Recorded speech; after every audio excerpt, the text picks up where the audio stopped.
Hey Tim, how was the weekend?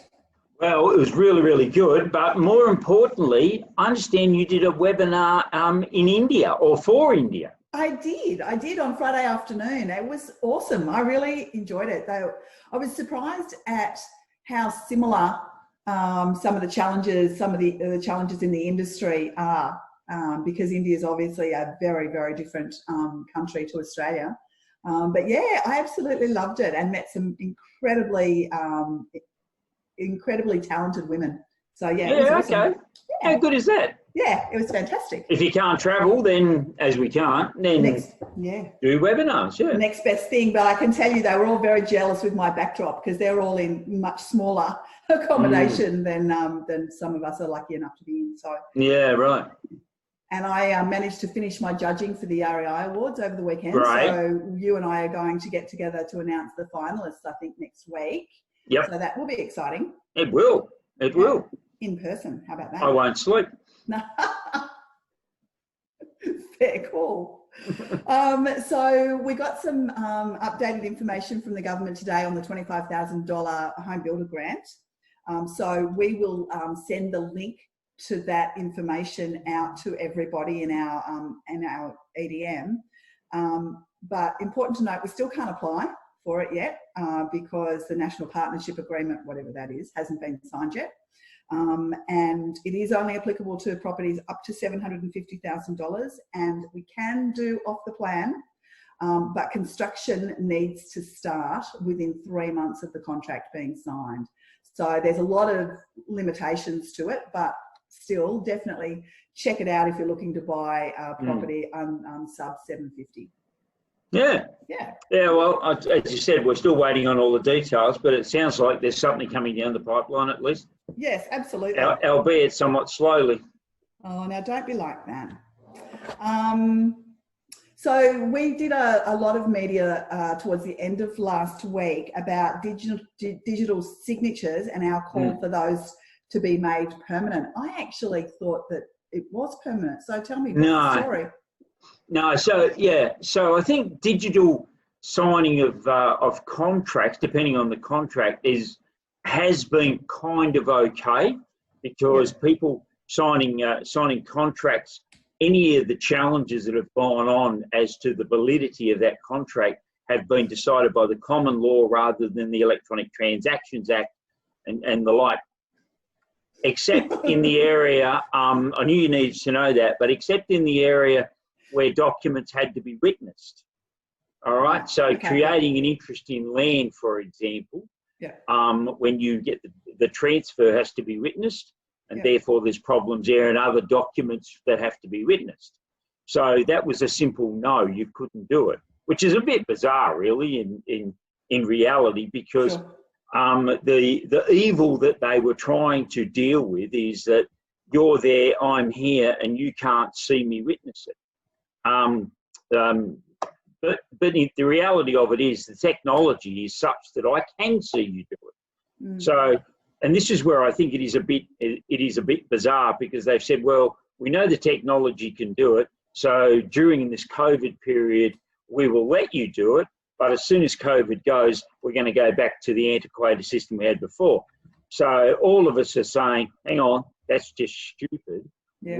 What evil is it that you're trying to address here? Because it doesn't exist. Yeah. But we haven't won that one, but we're certainly fighting for it. Yeah, that's always an important question that I know you love to ask. What problem is it that you're solving? What problem are you solving? Yeah. Exactly right. So even if we lose this war or this battle, even if we lose at some point down the track, some sense,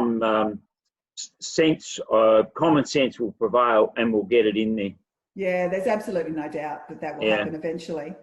So we had a question on Facebook yesterday, which talked about somebody wanting to have a look at a rental property, but the agent is actually saying you need to fill in an application before we will take you through. What's your view on that? Yeah, well, I don't know the exact circumstances of the discussion that's been between the two people. So I acknowledge that we have had that piece of information come through to us on Facebook. You're such a lawyer. Well, yes, thank you. I think that's a compliment. but it may or may not be. So we have to deal with that as well, don't we? But I think what agents are doing now, in the interest of social distancing and all of those requirements for the protection of their staff and the protection of the consumer, etc., is actually trying to filter out those people who are genuine about looking at the property. Now, whether or not that's an attempt to do that for those reasons, I don't know, but that's a suspicion that I have. Now, whether or not that is over the top or doesn't deliver those the outcomes that that I have a suspicion they're trying to achieve. Again, these are all the things I don't know, but I do know that in this space now, people are trying to distill down the market to people who are genuine. I know in the open houses environment, the health minister said, look, if you're the next door neighbour and you're a tyre kicker, essentially, don't go in there. You have no right to go and you shouldn't be in there. You're only creating problems. Absolutely. Okay, and so we have had some more questions about the end of a fixed term lease. Yep. We sent some info out. We've had a couple of questions, so we're going to do some more research and come back to people on that. Is that right? Yes, we are. We'll put something out in our EDM, but yes, there is now the opportunity to go to NCAT and to be able to seek an eviction. By way of some example, which is one issue in itself. We'll put that to one side. The more practical matter, though, is if you do make an application to NCAT for a hearing, the word I'm getting is it could be out to August before you'll actually get a hearing date. So the answer to the first question may be somewhat academic because you're not going to get there until August anyway. Yeah, okay. I know some of my property managers got sort of 6 weeks. They had hearing dates within 6 weeks, but they applied for them a little while back. So I think the longer you leave it to apply, the further out the date's going to become. Well, that makes my point, doesn't it? 6 weeks from now is August, isn't it? 6 weeks through July. It's getting close. Oh, yeah. Wow. It's almost Christmas time. Anyway. Yeah. So the market over the weekend is still holding up. We had a preliminary clearance rate of 68.5% on Saturday, 526 properties on the market, which is a bit of a concern because we have 545 last week and 558 for the same weekend last year. But remembering, same weekend last year, we were in the middle of the Royal Commission and it was hard to get money. So we still need more stock to come on the market to really test the levels of demand. But there was a terrace that sold on Saturday in Darlinghurst. It was Jason Byrne and Shannon Whitney sold it together. $4.621 million for this derelict terrace. It went $1 million over reserve, like mental. Yeah. And this is what's making me angry about the commentators in the market that are running around trying to grab a headline. I know we've whinged about this before, but it is irresponsible. They're trying to talk the market down. Reality of it is the market's doing very, very well, with the exception that we don't have enough stock, because if we had the stock, we could sell it. That's proving it week after week after week. And I think the reason for this, at least in part, is because of the recession that we're in. And as you know, the technical definition of recession is 2 quarters of negative growth. Now, yes, we've had that. I get it.